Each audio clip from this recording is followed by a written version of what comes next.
All right, my name is Spradley, and I'm going to talk a little bit today about my ethical lens.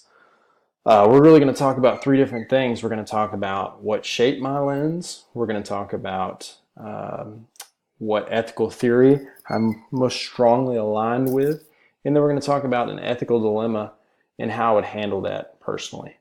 Um, so let's talk about what creates your lens, or what are some things that can create your lens.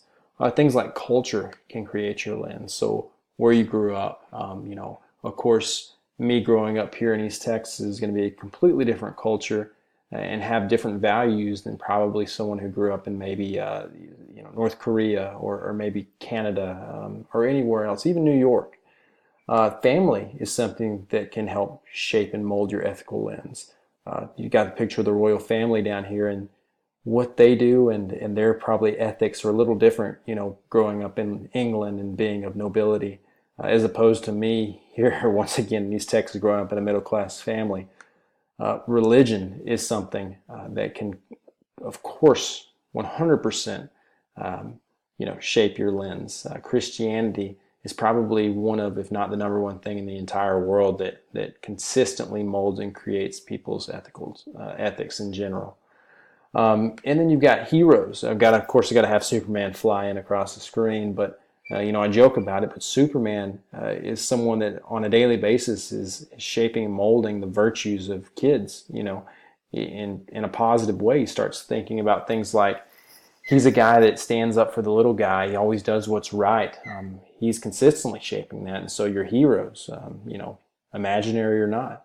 And of course, authority figures. I have several buddies who've gone into the military and come out with completely different views on their virtues or ethics, or how they would handle certain situations. And of course, that completely will do that. But there's really three things that shaped mine. I think the first one, and the one that's got to be the most present, is probably family. When I was growing up, that was the first thing that really shaped how I viewed the world and how I viewed ethical situations. They were the ones that instilled values in my youth. My mom and dad, which you're seeing right here.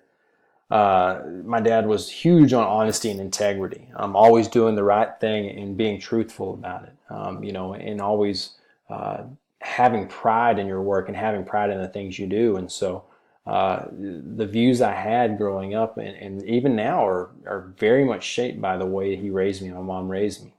And then you start looking about how my ethics, and even though they're basically the same, my ethics when I got married to my wife Candace, and we had our two kids, Hayden and Zane, my ethics slightly changed. And some of the things that I might have seen before is a little different, or things that I might not have seen myself doing or standing for, completely changed when these two little guys and this beautiful lady walked into my life.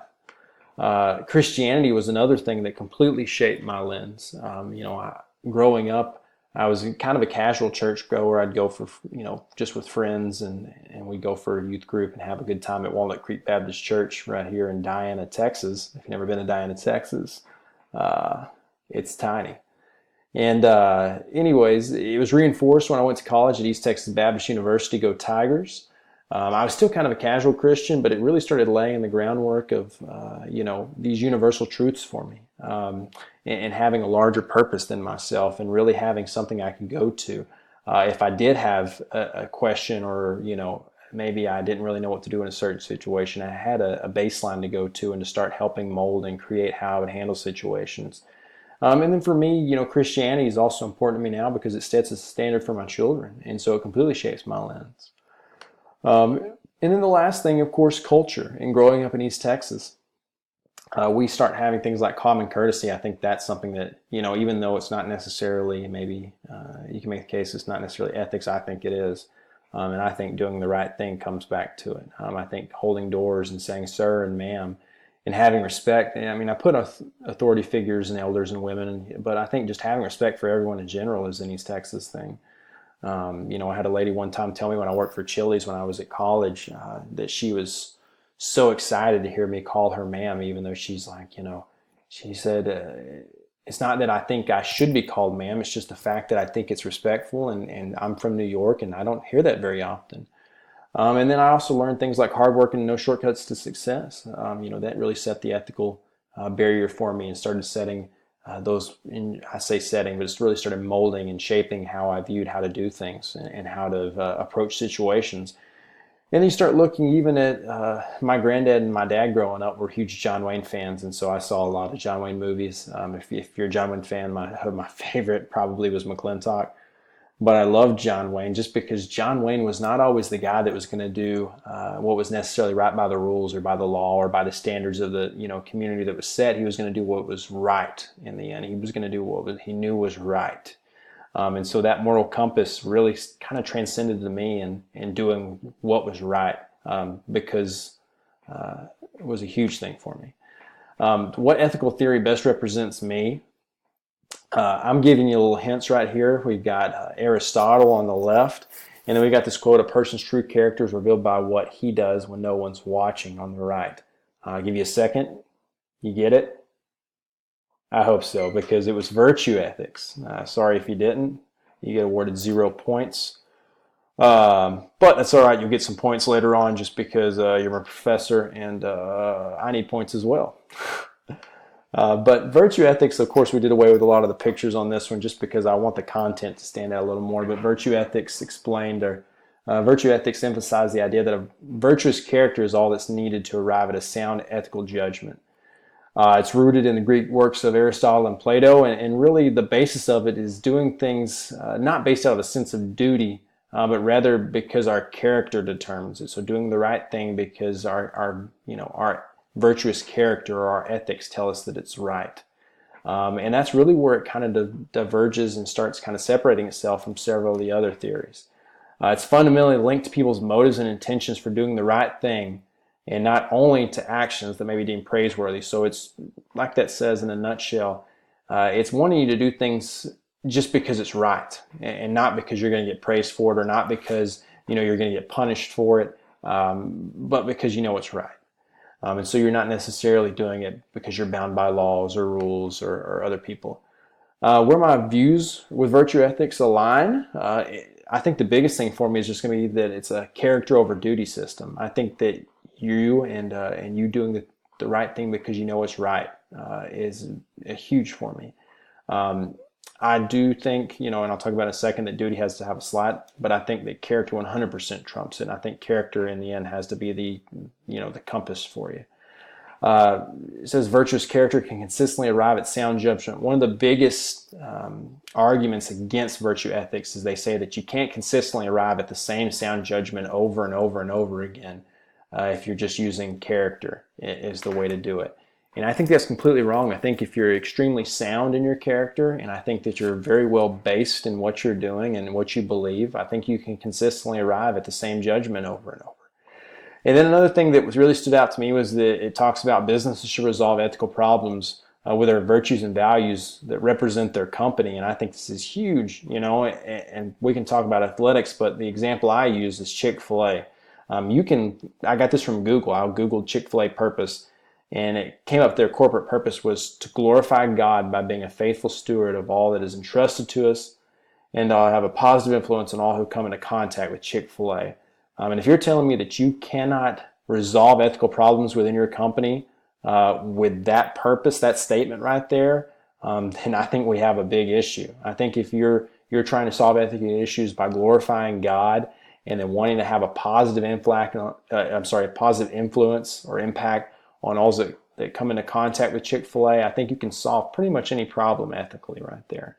And I think it's great. And I think that's why you see so much consistency in what they do. It's because they have an idea of what they want to do. I mean, you can probably look, I didn't look, but so many of these other ones don't have a specific purpose. It might say to sell the cheapest food, or it might say to, do this or that. But these guys have an exact idea of what they want. They want to glorify God. They want you to have a positive impact or a positive influence on you. And so that's why you're going to see a positive relationship, and you're going to see things like, my pleasure and great customer service, is because they're a reflection of God, and that's how they want you to see their service.